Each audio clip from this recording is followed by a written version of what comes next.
Perhaps right now, right today, your life is running really smooth. You're just at that sweet spot in your life and everything is finally coming together and life just couldn't get any better. Well, according to today's gospel reading, you want to enjoy it, you want to celebrate it, because unfortunately, it just isn't going to last. If you're going through a difficult time right now in your life and you've been stuck in this dark tunnel, it's really long, so long you can't even see the light at the end of the tunnel. You're full of despair and depression. Just hang on firm and steadfast. Why? Because according to today's gospel reading, it will not last. It will change. It will get better. Now, today's gospel reading that I just read, in order to totally understand today's gospel reading, we have to see this gospel in conjunction with last Sunday's gospel. Let us take a look at this graphic. I want to show you something interesting. Now, last Sunday's gospel came out of the 16th chapter of Matthew, verses 13 to 20. Today's gospel that I just read a few moments ago comes out of the 16th chapter of Matthew, verses 21 to 27. Now what we know is this. Today's gospel reading is a continuation from last Sunday's gospel. Now, do you remember last Sunday's gospel? Well, I'll give you just a little update, not the entire thing. Jesus is talking to his disciples. He says to the disciples, "Who do people say that I am?" And they responded, "Well, Jesus, some people say you're John the Baptizer. Other people say you're Elijah. Some people say you're Jeremiah. Some people say you're one of the prophets." They're not too sure. Now, Jesus looked at Peter and said to him, "Peter, who do you say that I am?" And Peter said, "You are the Christ, the Son of the living God." And after Peter gives Jesus this insightful answer, look at what Jesus says to Peter in verse 18 from last Sunday. Let's take a look. First half of verse 18, so 18a, 16th chapter of Matthew. And after Peter understands who Jesus says this to Peter, "And so I, Jesus, say to you, you are Peter. And upon this rock I will build my church." At that very point, Peter had to feel elated, because Jesus is saying, "Peter, you are the rock. You're going to be the first pope of the church." But what happens is this conversation continues, and by the time we get to verse 22, which is one of the verses I read in today's gospel reading, everything changes for Peter, because nothing lasts in this world. Let's take a look at what happens in verse 22. By verse 22, 4 verses later, Jesus turned and said to Peter, "Get behind me, Satan. You are an obstacle to me." Peter had to say to himself, what happened? I mean, just a little bit ago, I'm called the rock, and now I'm called Satan. You know, what they're doing is this. They're having a conversation. Last week's gospel, which continues into this week's gospel, is a conversation. So in conversational time, I said to myself, how long did it take in this conversation, this dialogue between Jesus and his disciples and Peter, to get from verse 18 to verse 22? So I timed it.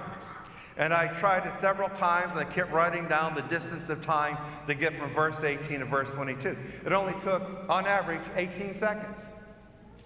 In 18 seconds, the entire world of Peter falls apart. Because 18 seconds prior to, he's the rock. 18 seconds later, he is Satan. How quickly things change. You know, I have one of my cousins is a doctor over in Latrobe. One day I'm visiting him, and we're in his house, and there on his counter is his stethoscope. So I keep looking at the stethoscope, and I'm wondering how that thing really works. And lo and behold, his phone rings. And he said to me, he said, "Ken, you got to take this phone. It's very important, so I'm going to take it in the other room." And when he left, I looked at that stethoscope, and I thought to myself, "Ooh, I've always wanted to try one of these." So I picked up that stethoscope, and I've watched on TV, many doctors do this, so I knew what to do with it. I put the earpieces in my ear. I got the other side, and I started looking for my heart. At first, I couldn't find it. I knew it was there somewhere. Then all of a sudden, I heard boom, boom. Okay, there it is, right there. So I'm just listening to my heart. It sounded pretty good. It sounded pretty strong to me. Everything seems to be going great, and I'm kind of bobbing my head to the music of my heart, and my heart's just pounding away. Then all of a sudden, I didn't hear it anymore. It stopped. Just as my heart stopped, my cousin entered the room and I said, "Robbie, call 911. My heart stopped." Now, he looked and he walked behind me, and clearly what happened is the earpiece fell out of my ears. And he put the earpiece back into my ears, ba-boom, ba-boom, ba-boom. I heard it again. I said, "Robbie, that's what makes you such a good doctor, because you know how to solve these medical issues." But he started to share with me a few facts about the heart that I really didn't know. You know, we all have a beating heart right now because that's what we're doing here. That's why you're sitting there breathing. And he shared with me, he said, "You know, Kenny, by the time a person gets to be 80, if they're lucky enough to get that far in their life, when you get to be 80 years old, your heart would have beat 4 billion times. What a miracle that heart is."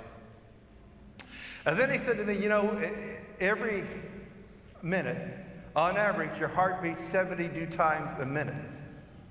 That means your heart beats once every second, and there are 12 times, 12 seconds in a minute, in which your heart beats twice." That's absolutely amazing. Now, if you're ever talking to someone about someone else, that might hear someone say, "You know, the fellow was here 1 minute and gone the next." It's a very generous expansion of time. Because the truth of the matter is, if your heart beats 72 times a minute on average, it's beating once every second, 12 times in a minute, it beats twice in a second. The truth of the matter is, you can be here 1 second and gone within the same second. That's how quickly and rapidly life changes. That's what happened to Peter. His life changed on a dime. Everything changes so fast. So if you're going right now, your life is just perfect. You've waited for a long time for your life to be this good. Oh, the gears are just meshing. They're just coming together. You're at a sweet point in your life. Celebrate it. Enjoy it. Don't do anything to ruin it. Why? Because the phone might ring, or someone might hit your doorbell and you answer the door or answer the phone, and someone might share with you the news of someone that tragically was killed in an accident that you love. And then quickly your life has flipped. It has changed. It's gone from good to bad. But it might be true that someone here this morning, hopefully it isn't true for anyone, but it just might be that for some of you here this morning, you're in a difficult place. You're in a dark way. You're going through a lot of struggle and a lot of heartache, and you're saying to yourself, most people don't even know what I'm going through. You might say to yourself, I'm dealing with despair and depression, and I find it difficult in the morning to find the energy I need to even wake up, because hitting this snooze button and staying in bed seems like a much easier thing to do than to face this day. But you need, if you're going through that, you need to say to yourself, I got to remain steadfast. I must endure. I must keep my hand on the rudder. I must look forward. I must think about tomorrow. Why? Because it is going to change. It's eventually going to get better. Now, you might be saying, well, that's not true, because I've had good times in my life and I've had bad times in my life, but the bad times always last so much longer than the good. Is that true? Well, actually, it might not be true. The summer month of July, which goes by so fast, has exactly the same amount of time in it as the winter month of January. Yet January seems to last so long versus July. But they're just as long. Each of those 2 months share the exact amount of time. But why does July go by so fast and January so slow? Because it's easy to enjoy that which is good. It's difficult to live through that which is bad. This is an incredible gospel reading.